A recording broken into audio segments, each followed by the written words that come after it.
लोग कहते हैं कि बदकिरदार थी, शादी के बाद कहीं चक्कर चल रहा होगा तभी शौहर ने इतने जुल्म से मार दिया। लेकिन नहीं, 9-10 मुहर्रम को माँ बाप के घर जाना जुर्म बन गया। 9-10 मुहर्रम को इकरा अपने वालिदैन के घर जाती है क्योंकि ये उसका पहला मुहर्रम था जो कि वो अपने घर वालों के साथ करना चाहती थी। और ऐसा होता है, शादी के बाद आपकी पहली ईद आती है, पहली रबीउल अव्वल आती है, शबरात आती है, शब मिराज आती है या मुहर्रम आता है, लड़की का हक है कि वो अपने मायके जाए और वहां पर जाकर इस चीज को देखे कि इस तरह के जो दिन होते हैं हमें अपनी फैमिली, अपने मायके में जाना चाहिए। उसके बाद तो बच्चों में मसरूफ हो जाओ, ससुराल में मसरूफ हो जाओ, सास को देखो, ससुर को देखो, शोहर को देखो, ये चीजें रह जाती हैं।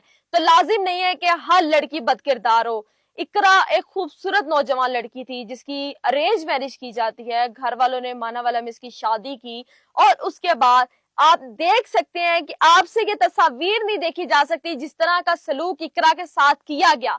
वालिदैन को फोन करके ये कहा जाता है कि आपकी बेटी की तबीयत बहुत ज्यादा खराब है, जिसपे वालिद ये कहता है कि मैं अभी अपनी बेटी को तुम्हारे हाथों में मैंने भेजा है, वो बिल्कुल ठीक ठाक थी। लेकिन क्या ऐसा होता है, लेकिन वालिद और वालदा बाइक लेते हैं और लेकर इकरा की तरफ के लिए जब रवाना होते हैं तो वहां जाकर वो देखते हैं कि उसका इकरा का जो शौहर है, सास ससुर है, वो उसको मारने की नीयत से उस पर तशद्दुद कर रहे हैं, ईंटों से, डंडों से और कैंची से उसके और दिमाग में इस कदर सुराख कर दिए जाते हैं कि उसको देखकर एक बार रूह काम जाती है। और मेरा ख्याल है कि सबके बाद हम लड़कियां शादी से डरने लगी हैं।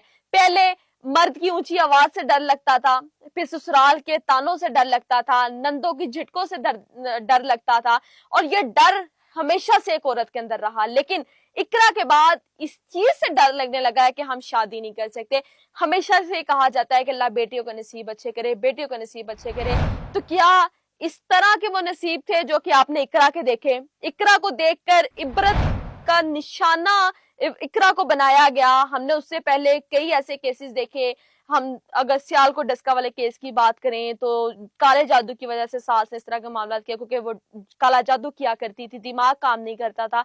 उसके बाद शोहर ने, वो केस भी बंद हो गया, शोहर ने माँ को और बहन को माफ कर दिया। और उसके बाद कई ऐसे केसेस देखे, हम लोगों ने अपनी लाइफ में केसेस देखे हैं कि आए रोज एक से दूसरी लड़की ससुरालियों के हाथों दरिंदगी का निशाना बना दी जाती है, ससुरालियों के हाथों शक का निशान बना दी, शक की वजह से उसको मार दिया जाता है, औरत को गैरत के नाम पे मार दिया जाता है, औरत की जुबान चलती है औरत को मार दिया जाता है, औरत पर शक हो तो औरत को मार दिया जाता है, औरत के मोबाइल में किसी मर्द का नंबर निकला है तो औरत जो है वो गलत बदकिरदार हो जाती है।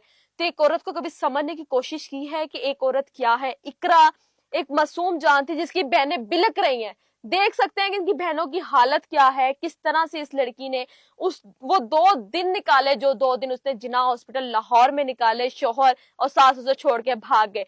कहाँ है वो लोग जो कि कहते हैं कि हम लोग इंसाफ दिलवाएंगे? मरियम नवाज साहिबा से ये हाथ जोड़कर गुजारिश है कि आपकी मेहरबानी है कि अगर इस लड़की को इंसाफ ना मिला ना तो पाकिस्तान में जितनी भी कवारी लड़कियां हैं वो शादी के नाम से डरने लगेंगी। शादी करना तो बहुत दूर की बात है, इकरा को इंसाफ मिलना चाहिए, उनके वालिदैन को इंसाफ मिलना चाहिए। इकरा की जो कंडीशन थी, पता नहीं 7 महीने उसके साथ क्या सलूक किया गया, और एक जान नहीं 2 जाने गई। 6 महीने की हामला भी थी इकरा, और 6 महीने की हामला एक बच्चा मुकम्मल तौर पर तैयार हो रहा था, उस बच्चे को मारा गया, उस औरत को मारा गया। और लोग कहते हैं कि जी औरत गलत थी। कहां कहां तक औरत सरवाइव करे इस मर्दों के माशरे में, अगर वो काम पर नहीं निकल सकती? ब्लैकमेलिंग का शिकार वो है, हैरेसमेंट का शिकार वो है, रेप उसके की जाते हैं, ज्यादती उसकी की जाती है। 5 साल तक की बच्ची को नहीं छोड़ा जाता, तो ये 18-19 साल की औरत या लड़की, उसका कसूर क्या है? कसूर यह है कि वो औरत पैदा हुई है, उसके नाम के साथ औरत लफ्ज लगाया जाता है, उसका यह कसूर है कि मर्दों के माशरे में वो आंख उठाकर जीना चाहती है, अपने लिए जीना चाहती है, या शादी के बाद वो अपनी कुछ ख्वाहिशात को देखना चाहती है? अपने माँ बाप से मिलना इकरा के लिए जुर्म बन गया। मायके क्यों गई तुम? मायके जाने की तुमने जिद क्यों की और वहां 2 दिन तुम क्यों रही? ये चीज ही इकरा की जान ले गई। तो खुदारा, अगर आप किसी की बेटी लेकर आते हैं ना तो उसकी इज्जत अगर नहीं कर सकते तो कम अज कम उसके साथ इतना जुल्म ना करें। और एक औरत को इज्जत देना आपका फर्ज है। आप अपनी माँ को देते हैं, बहन को देते हैं, और यही सलूक आपकी माँ और बहन के साथ किया जाए तो आप लोगों को क्या होता है? मैं कहती हूँ एक लड़की इकरा को देखकर इस तरह के ख्यालात आते हैं, इस तरह के वसवसे आते हैं कि हैरानगी होती है हमें उस चीज पर कि इकरा आखिरकार एक मासूम जान थी जिसने अभी एक नन्ही सी जान को जन्म देना था, जिसके लिए रहना था, माँ बाप बेटी को जहेज देते हैं, उसके लिए घर में हर तरह की खुशी देते हैं, वालिदैन अपना एक जिगर का टुकड़ा जो कि अपना पालते हैं, पालने के बाद उसको अगले घर रुखसत करते हैं और वहां से जिनकी मैयत आती है उनको कफन भी देते हैं। खुदारा अपनी बेटियों का ख्याल रखें और खुदारा जिस घर की आप बेटी लेके आते हैं ना उसकी इज्जत किया करें।